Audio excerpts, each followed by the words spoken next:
Hello and welcome to Doc Review with me, Camilia Shambayati. In this episode, we'll be reviewing The Killings of Tony Blair, starring and written by George Galloway and co-directed by Greg Ward, Sanny Vanderberg and Daniel Turi. Joining me in the studio today, we have Chris Nynam, who is a founder member of Stop the War Coalition and Counterfire. He is also the author of The People vs. Tony Blair. And beside him is Maria Duarte, who is a film critic for the Morning Star newspaper and who has also worked as a news journalist in both television and radio for many years. Now, The Killings of Tony Blair is a scathing examination of the political career of former British Prime Minister Tony Blair and his questionable business activities since leaving office. Galloway argues, as the title of the documentary suggests, that Blair killed the Labour Party, killed 1 million Iraqis, and then made a financial killing as a result of the other two killings. Let's have a look at our first clip.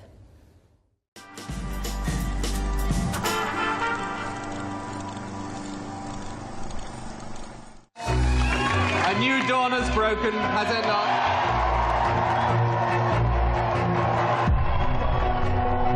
He had that Clinton thing. His eyes were round and big and smiley, and he was very charming. He became this incredible pop idol kind of prime minister. I think most people who have dealt with me think I'm a pretty straight sort of guy, and I am.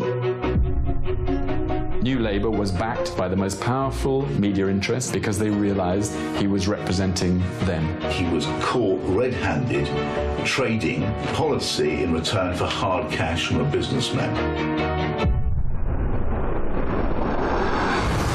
America has no truer friend than Great Britain. Both Bush as well as Tony Blair are now wanting to plunge the world into a holocaust.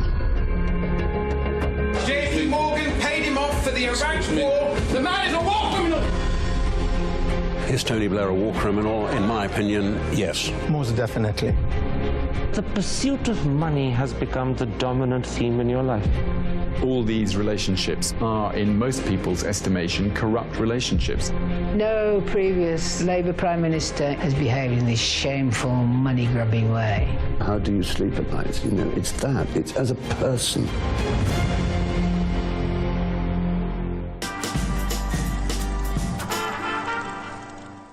Well, welcome both of you to the show. Maria, if I could start with you as our guest film critic. How did you find this documentary? Well, this was a fascinating and complex look, and also a sombre reminder of Tony Blair's avarice. And it was a passion project by George Galloway, and it was crowdfunded by about 5,000 people. And what he does is he sets the case for the prosecution, and he interviews a whole array of people, from journalists to politicians to former intelligence officers, and even one of his relatives. And Chris, what about you? How did you find this documentary? Would you agree with Maria's take? Yeah, I think it's a very powerful piece of work. I mean, his life and what's happened to him continues to have the power to shock, really. I mean, it's quite incredible. I expected to think, you know, I know most of this stuff, but actually the impact of it is very, very strong. And I think one of the things he gets across is the way this guy, who was presented as being the kind of voice of a return to democracy and civilization and a kind of friendly, charming, democratic individual who was the kind of salvation of British society back in 1997, actually was revealed to be deeply cynical, deeply sinister, money-grabbing, and cold and calculated. Indeed, and Maria, this man, Tony Blair, is known as the most hated man in Britain. And does this documentary help you understand why that is, and if you didn't know already? It does, in a way. I mean, the problem with it is that Galloway doesn't provide a defence. You know, he goes to his offices, consultancy offices in Mayfair, knocks on the door, you know, very much like Michael Moore, but doesn't get anyone to give you the other side. But it's just so fascinating, basically. And the other thing is that Galloway is very much a maverick, and a lot of people think that he's a bit bonkers, not helped by the fact that he was on Celebrity Big Brother, sort of pretended to be a cat. And so that, along with the fact that many people think he has an axe to grind, because obviously Tony Blair expelled him from the Labour Party. He was a big part of the movement for the Stop the War Coalition, as Chris would know, in leading this. But this documentary lends itself as one of the most controversial documentaries, as it's stated in the clip. Chris, do you think it is, and for the right reasons? Well, I mean, I think, you know, in a way, Tony Blair sort of is the big scandal of 21st century British politics. And in a way, what's compounded that scandal is the fact that this stuff isn't really out there. That it actually needs a documentary crowdfunded by George Galloway to tell this story. It's the big story that everyone should be focusing on. So in that sense, you know, it is controversial, but it shouldn't be, because really, you know, this is such an obvious story in a certain sense for any investigative journalist to nail. It should be part of the kind of common sense. And in a way, in the popular mind, it is part of the common sense, but there's this gap between the media, the official world, and the rest of us who basically hate Tony Blair. But he's still invited into the Today programme to give his opinion on all sorts of different things. You know, he's still regarded as a respectable figure, despite the fact that he's clearly... Well, that's a great point, but I'm afraid we'll have to leave it there just for now, as we look at our next clip from The Killings of Tony Blair, which talks about Blair's close relationship with media mogul Rupert Murdoch and how Blair destroyed the Labour Party.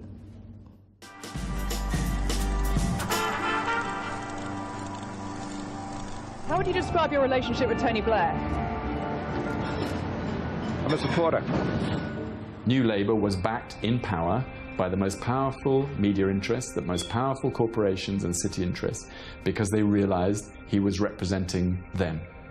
You sup with the devil, you take a long spoon, is the rule, isn't it? And I don't think there's any doubt that as far as British polity is concerned, Rupert Murdoch was the devil in that.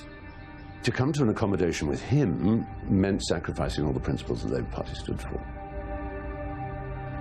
The Labour Party I had joined as a 13-year-old was, as it says on the tin, a party of the working class. It prided itself on its internal democracy, with members having the right to vote on policy. But under the banner of what they called New Labour and I called non-Labour, Blair and his clique began to steer the party into the eager embrace of Thatcherism. Dragging a left-wing party into the footsteps of the Iron Lady would require an iron fist. For Blair, democracy was so overrated.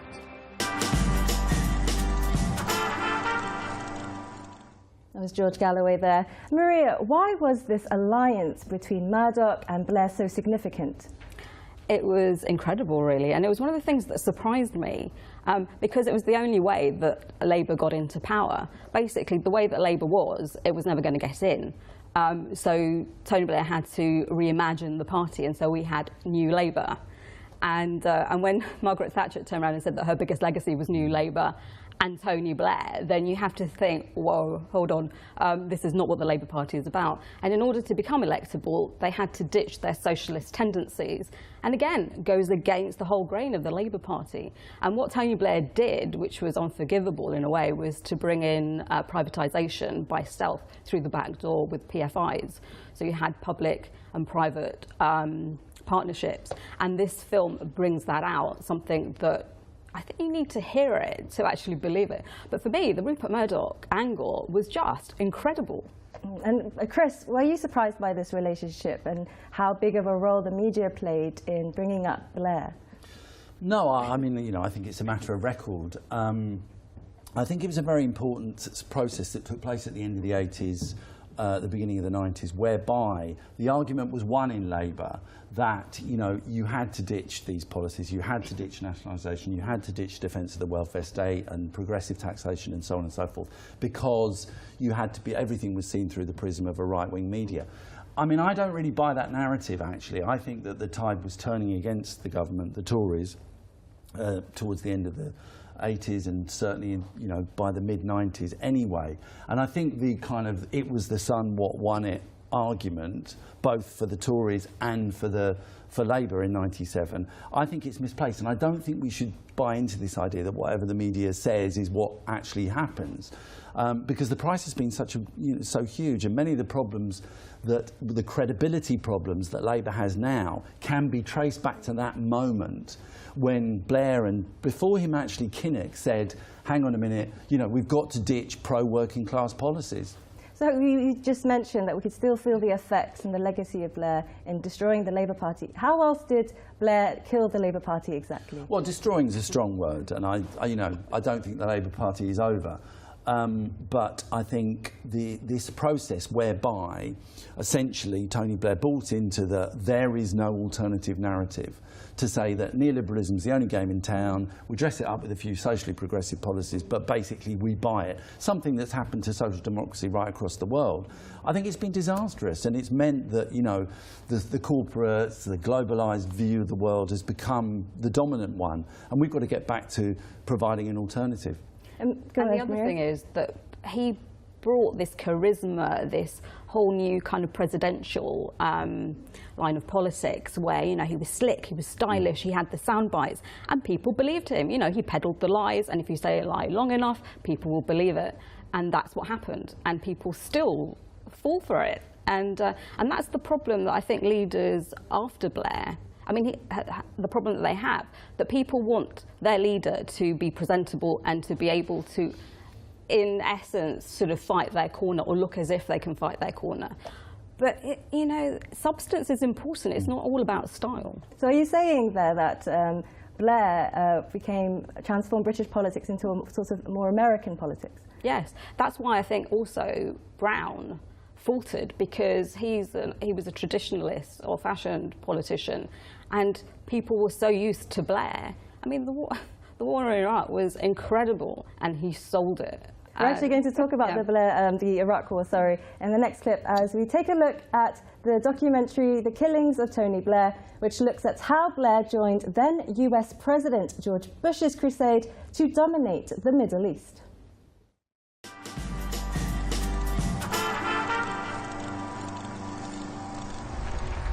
We both recognize the danger of Saddam Hussein harboring and developing weapons of mass destruction. The President is right to draw attention to the threat of weapons of mass destruction. That threat is real. As minutes of a Bush-Blair meeting spell out, the war was to be justified by imaginary threats, Iraqi terrorism and weapons of mass destruction, the intelligence to be fixed around the policy. As Blair toured the world drumming up support for the war, the Americans had discovered the only real WMD around, a weapon of mass deception. Blair's strong, passionate, often advocacy of the war carried a lot of weight. That evidence of weapons of mass destruction is evidence, the truth of which I have absolutely no doubt about at all.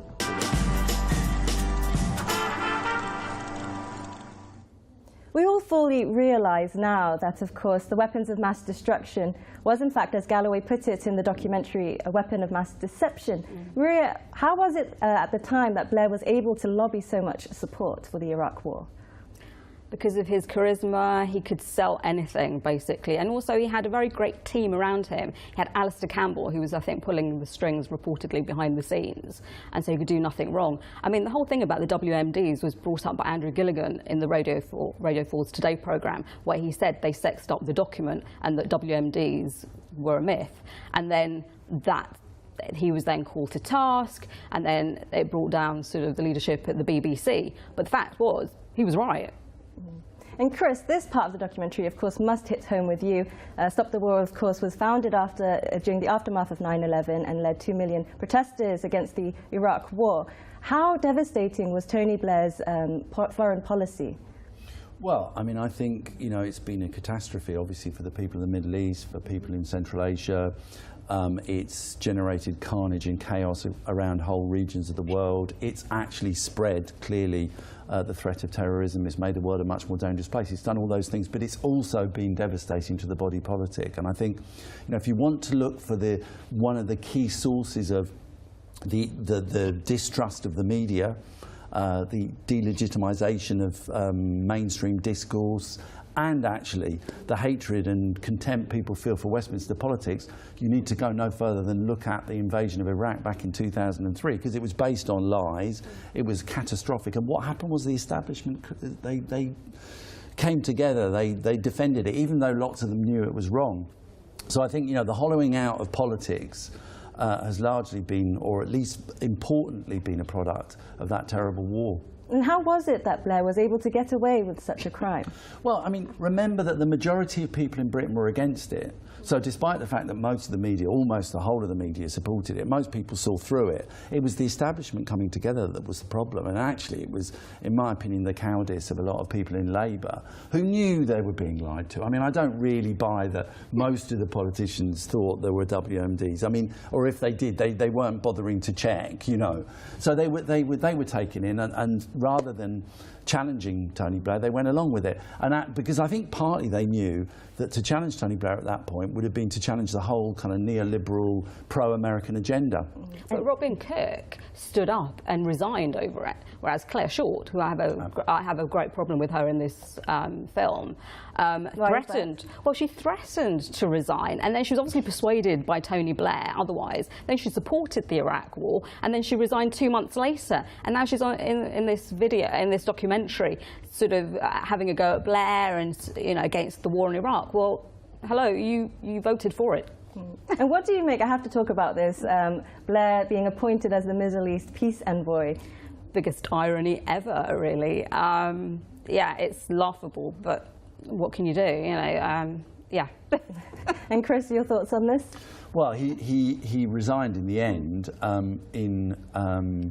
you know, in total dishonour. And I think actually it's a very good bit of the documentary where George talks about the absolute catastrophe that has taken place in Palestine. The fact that Tony Blair only went to Gaza twice in 5 years as the Middle East peace envoy is a shocking fact. I mean, overall, I just think the absolute descent of Tony Blair into this kind of totally degraded human being who is obsessed with his own personal fortune, is a friend of dictators and torturers. It's a really shocking story that goes right to the heart of the kind of the deterioration of politics in Britain. Do you want to jump in, Maria? Yeah, quickly? I do, because as a lapsed Catholic, and he is a converted Catholic, I can't believe that he can basically sleep at night, which is what Stephen Fry points out, because he's committing so many sins on so many levels, and yet he's in total denial, you know. He's lied, he's been reportedly an accomplice to murder, in effect, all these people. And yet, you know, as it said, you know, he was Teflon Tony, nothing stuck to him. And not only that, we're going to see that he's made a financial killing as a result of all these things. And we're going to take a look now at our final clip from the killings of Tony Blair, which shows the financial rewards Blair enjoyed since leaving office. Please be advised that this clip contains some flash photography.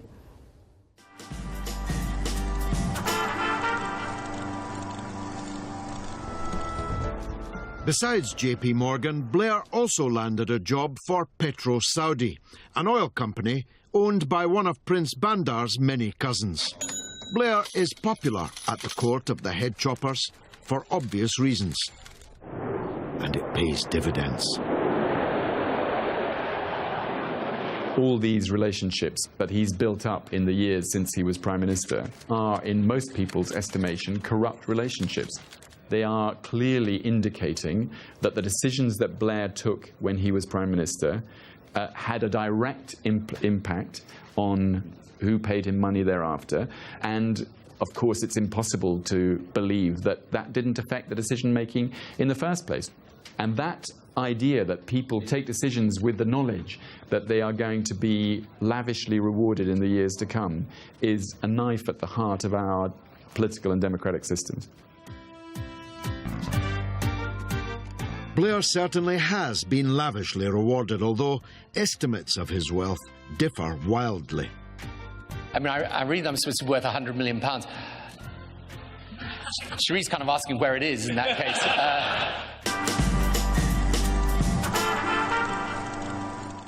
That was quite nauseating to watch. Maria, what's your reaction to the fact that not only did Tony Blair get away with the illegal invasion of Iraq, but seems to be enjoying millions and millions of pounds in money? Well, the thing is that, you know, he's not the first and he won't be the last leader that will make money after office, and no doubt using their little black book of contacts to carry on. The problem is that a lot of people see it as it's blood money. You know, almost 1 million people died in that war, and it's just heinous that he's making money off the back of what he did. And people find it very difficult to reconcile that. In the film, you see people throwing shoes and eggs at him at a book signing of his memoirs, and a woman buying the book saying, "I'm going to burn it because, you know, it's been written in blood." And that's the problem. Chris, what are your thoughts on this? Well, I mean, I just think this journey from being this sort of fresh-faced, so apparently idealistic politician who was going to change the face of foreign affairs and so on and so forth, to being the absolute epitome of a self-serving, corrupt and cynical and actually kind of jaded figure is a very powerful image that I think George captures well. But it's not just the journey of Tony Blair, it's the trajectory of British politics in the 21st century. And I think, you know, in a way, that's why it is kept such a secret, because it's really the secret of what has happened to Britain in the last 15 or 20 years. Indeed, and Blair is rumoured to be making a comeback to British politics. Do you think he stands a chance, Maria? Well, I don't know. And the thing is that he can persuade anyone on anything. So, yeah, I wouldn't be surprised if he does manage to, you know, work his way back into politics. He doesn't deserve to, and people should be very wary of him. But the problem is that he's got that demeanour that people believe in him, even after everything he's done, you know, because he still hasn't been prosecuted, and he won't be. He still hasn't really apologised properly for the war, and he still justifies going to war, knowing full well that there was no reason, and it was all about toppling a government, another regime, which goes against the UN. They're not allowed to do that. And he's kind of in this vacuum, or in this little bubble where, you know, he hasn't done anything wrong. And if he actually turned around and said, "Look, I'm really sorry, hands up, it's appalling and we shouldn't have gone," because he could have stopped it. He could have stopped, according to the documentary, Bush from going to war, but he didn't. Chris, do you think then that, like Maria's saying, that he was being delusional, or is he aware of his intentions? I've no idea. I don't have the sort of, you know, the ability to see into such a crazed mind. But I mean, what I think there is a possibility that he may make a comeback, given the way politics is going at the moment. Which I think what that represents is the fact that, you know, the strange fact that the political centre is collapsing. Actually, that's what's happening across the world. All the kind of the neoliberal politics and economics that has dominated the world for so long is falling apart. But the establishment don't actually have an alternative. So they keep coming back to the same story. You can see it in France with Macron. You know, they really can't find another way forward. And I think that's why, in the bigger picture, that's why he's still in the frame, shocking though it may be. And after Trump, well, you know, anything's possible. And, you know, he comes across as someone, you know, sensible, and he's obviously got experience and he can do the job, and that's the other problem.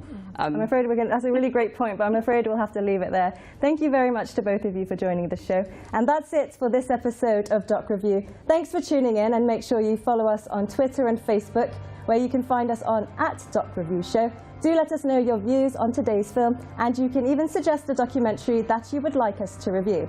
I've been Camilia Shambayati, and see you on the next episode of Doc Review.